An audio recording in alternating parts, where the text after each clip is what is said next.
Wyobraźmy sobie, że jakaś przyjaciółka, osoba dla ciebie bliska, dzwoni do ciebie zapłakana, załamana i mówi, że popełniła jakiś błąd, na przykład w pracy. Co do niej mówisz? No, bardzo możliwe, że pocieszasz ją, że mówisz, no dobra, no jakoś się da poskładać. To jeszcze nie koniec świata, nic wielkiego. Spróbujmy do tego podejść konstruktywnie. Co teraz można zrobić? Czy są szanse, że właśnie w ten sposób reagujesz, jeżeli do ciebie zwraca się jakaś osoba tobie bliska i ważna? Założę się, że tak. Czyli wzbijesz się wręcz na wyżyny wyrozumiałości, ciepła i wsparcia. A teraz odwróćmy tę sytuację i ten sam błąd przytrafia się tobie. I co do siebie mówisz? Czy też jest bardzo ciepło, wspierająco i konstruktywnie? Czy może właśnie jest bardzo surowo? Jesteś sędzią najwyższym, bardzo, bardzo wiele krytyki i do tego okrutnej, a czasami nawet brutalnej. No i to jest właśnie to. No i to jest ten podwójny standard, który bardzo często w nas gdzieś siedzi, że mamy niesłychane pokłady współczucia i ciepła, zrozumienia wobec innych ludzi, ale siebie pod ten parasol absolutnie nie włączamy. My siebie wykluczamy, my siebie porzucamy i niestety zostajemy z tak drastycznie biegunowym standardem podwójnym pod tytułem niesamowita wyrozumiałość do innych i okrucieństwo, bo być może surowość to jest za mało powiedziane, ale okrucieństwo, bardzo, bardzo silna krytyka do siebie. To nie jest optymalna sytuacja, delikatnie rzecz ujmując. Nie jest to też fair w stosunku do ciebie, żeby w ten sposób wykluczać ciebie z tego parasola wyrozumiałości, którym obdarowujesz cały świat. Nawet osoby, które popełniają jakieś karygodne błędy, bardzo możliwe, że dajesz im więcej wyrozumiałości niż sobie w zupełnie przypadkowym potknięciu się. Bardzo ważne w tym momencie jest zrozumienie, skąd to się bierze, ten podwójny standard, oraz oczywiście jakieś praktyczne, konstruktywne kroki, żeby ten mechanizm osłabiać i wyciszać, a wzmacniać jednak to, że ty także, jak każda inna osoba na tym świecie, zasługuje na współczucie i ciepło i wsparcie. Nawet, a powiedziałabym, zwłaszcza wtedy, kiedy robi się ciężko i trudno. No to przechodzimy. Najpierw powiemy sobie o 2 przyczynach, a potem o 2 rozwiązaniach. Zaczniemy od przyczyn. Powód numer 1. Wychowanie i programowanie społeczne. Współczucie dla siebie to egoizm. Pomyśl sobie o własnych korzeniach. Jakie przesłania, jakie tezy gdzieś krążyły w powietrzu, a ty się nimi zarażałaś lub zarażałeś. Bardzo możliwe, że słyszałeś przesłania typu pomagaj innym, patrz na innych, a nie na siebie. Gdzieś w jakiś sposób wychodź do innych, staraj się dostosowywać, zadbać, zaopiekować się, dawać z siebie, a nie brać, a nie czerpać i nie dbać o siebie. W tym momencie już to się rozdwaja, ale do tego, żeby jeszcze tego było mało, to dołożony jest bardzo często jakiś taki niesłychanie ciężki osąd moralny, czyli to, że to dbanie o innych, zważanie na innych, opieka nad innymi jest moralnie właściwa i to jest dobro. Czasami to wystarczy, żeby sobie samemu już dodać kropki, że aha, to druga strona, to samo wsparcie, to samo zrozumienie udzielone sobie to jest rzekomo złe, albo po prostu był to wprost komunikat, że co ty tak się nad sobą roztkliwiasz, albo no stałaś się taką egoistką, tylko o sobie i tylko ja. To jest bardzo istotny przekaz. Jeżeli jesteś gdzieś z tym przekazem, obcujesz z nim od wczesnych lat, to bardzo możliwe, że przesiąknęłaś nim i podczas gdy bardzo, jak to widać na takim przykładzie, jeżeli sobie przemyślisz swoją historię życia, to dojdziesz do wniosku, że nie jesteś autorką tego przekazu, ale stałaś się strażniczką. A to oznacza, że bronisz tego przekazu, nawet jeżeli nie uważasz go za super właściwy albo pomocny, albo wtedy, kiedy nawet się nie zacząłeś zastanawiać, czy to jest pomocne. Czyli nie zadałeś sobie pytania, co ja na to? Takie coś mi przekazano, ale co ja na to? I tyle wystarczy. Tyle wystarczy, żeby dojść do wniosku, podwójne standardy, chociaż tego tak dosłownie nie nazywamy, ale tym się kierujemy w naszym działaniu, są są dobre, są właściwe. Ja tak powinienem postępować. Że gdzieś jakaś super wielka skromność, pokora, gdzieś wycofywanie się ze sobą, a absolutnie rozdawanie przestrzeni, czasu, energii, wszystkiego, czym dysponujesz innym ludziom jest to moralnie prawidłowe, dobre, a tamto jest bardzo, bardzo złe, jeżeli mam to robić dla siebie i ku sobie. No i mamy punkt pierwszy. Dodajmy do tego czynnik czasu i powtórek. Czyli gdyby to się zdarzyło raz, kiedyś, gdzieś dawno temu, to możliwe, że w ogóle byś o tym zapomniał albo zapomniała. I nie miałoby to wielkiego wpływu. Ale taki przekaz, plus jeszcze moralny wydźwięk, to najczęściej dzieje się w powtórkach i to wielu. Czyli doliczmy do tego lata wzmacniania tego przekazu. I mamy gotowe. I powód drugi, błędne przekonanie o motywacji, czyli iluzja bata. Kolejną cegiełką do tego, co bardzo mocno wzmacnia te podwójne standardy, jest to, że wierzymy w mit motywacji. To znaczy mit mówi, im bardziej siebie surowo traktujesz, tym więcej zrobisz. Czyli także to działa w drugą stronę, czyli jeżeli, mam takie obawy, jeżeli miałabym do siebie wyrozumiale podejść, to pewnie bym się tak rozleniwiła w życiu, że do niczego bym nie doszła, niczego bym nie zrobiła, po prostu leżałabym na łopatkach. I to jest mit. Nie? Sprawdzanie, możemy sobie sprawdzić prawdziwość tej tezy. Weź kogokolwiek, na kim ci naprawdę zależy. To może być dziecko, to może być twoje dziecko, sąsiada dziecko, nie wiem, kogokolwiek, to może być jakaś osoba bliska, przyjaciółka, przyjaciel, to może być po prostu partner czy partnerka. I teraz naciskaj na tą osobę, krytykuj ją, bądź takim chodzącym cieniem za tą osobą, patrz ciągle jej na ręce.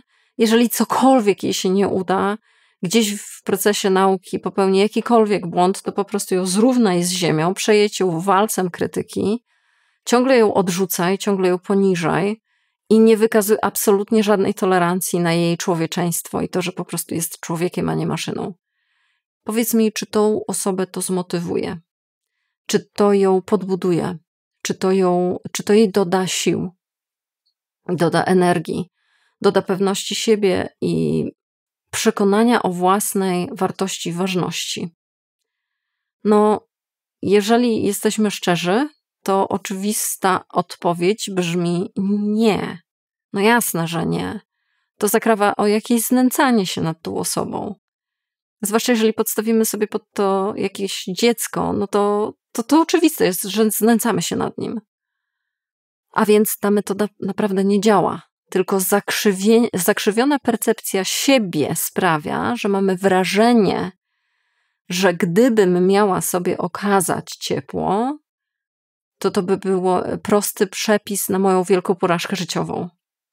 To jest zakrzywiony obraz i podejście do siebie, które gdzieś najpewniej dyktowane jest przez te zasady tej gry, dyktowane są przez wewnętrznego krytyka, czyli tego dowódcę, który pilnuje, żeby przekaz pod tytułem dbanie o siebie to egoizm przetrwał i żeby on się miał bardzo dobrze. A zatem pracuje w nas drugi mechanizm, czyli taki mit, taka zakrzywione rozumienie, co daje motywację, co dodaje sił, co dodaje odwagi. No, krytyka, wewnętrzna krytyka w postaci bardzo surowego ostrego, brutalnego, okrutnego podejścia do siebie, to jest ostatnia rzecz, jakiej potrzebujesz, żeby stanąć na nogi, żeby realizować swoje marzenia, żeby dać sobie spokój. Na takim kanale jak ten to muszę to wspomnieć. I dlatego to nie działa.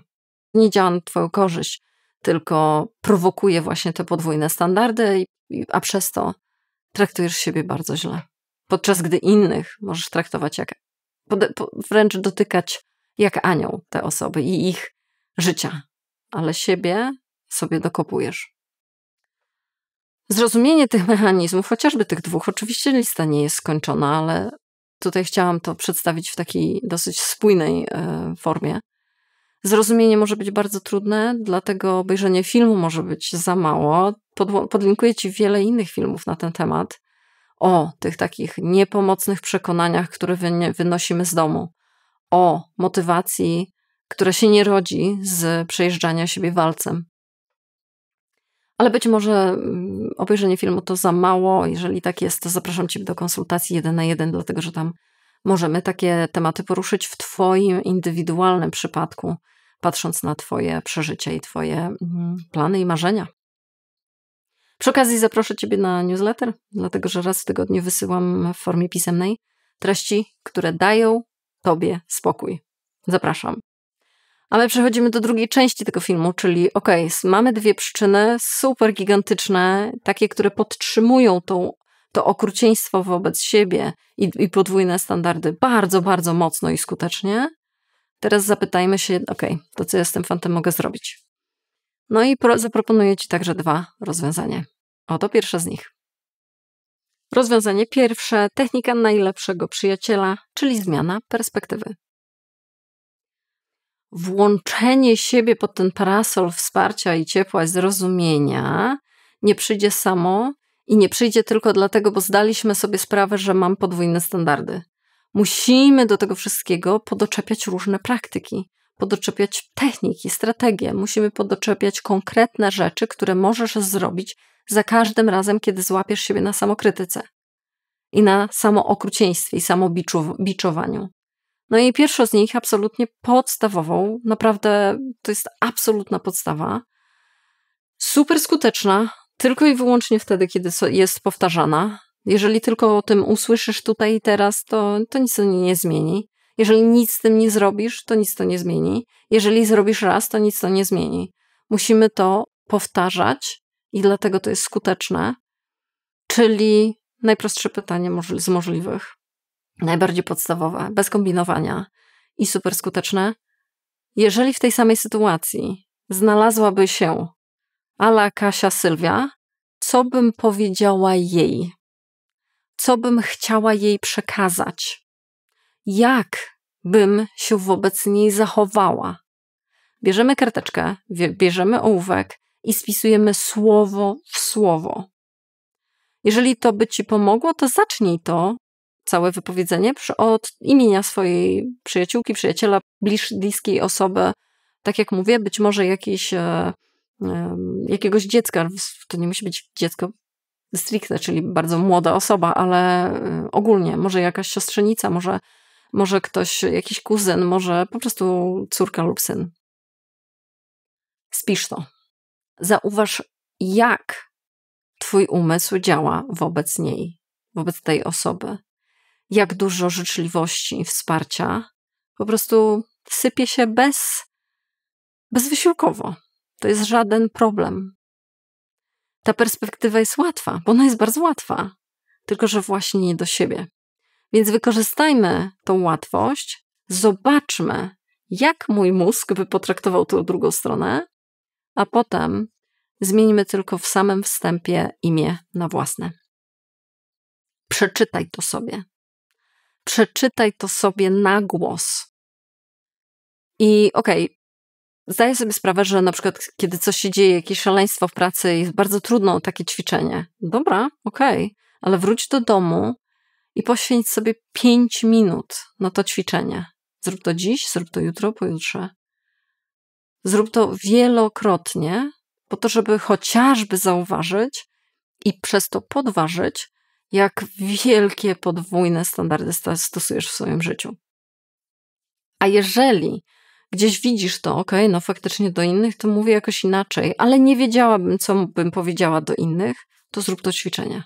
Bo ono właśnie jest na tej zasadzie, że uczy ciebie, co można do siebie powiedzieć. Jeżeli nie masz pojęcia, co do siebie powiedzieć, wyobraź sobie, że mówisz to do kogoś innego. Tylko że jeżeli to tylko i wyłącznie gdzieś tam w eterze zostanie gdzieś w twoich myślach, to nie będzie miało takiego skutku, jak wtedy, kiedy sobie napiszesz to. Kiedy zobaczysz to na kartce, na ekranie, jak sobie życzysz. Ale cała zmiana dzieje się w tej praktyce. Cała zmiana dzieje się w tej stronie praktycznej, a nie tylko w obejrzeniu filmu. To jest jedna rzecz. Teraz przejdźmy do drugiej. Rozwiązanie drugie, praktyka mikroaktów życzliwości. Musimy też w tej całej nauce dojść do wniosku i faktycznie się przekonać na swoim własnym doświadczeniu, że ten bat, to okrucieństwo wobec siebie nie działa. A żeby to zobaczyć, dobrze jest się przekonać, jak działa na mnie autożyczliwość, jak działa na mnie autoempatia, jak działa na mnie samowspółczucie.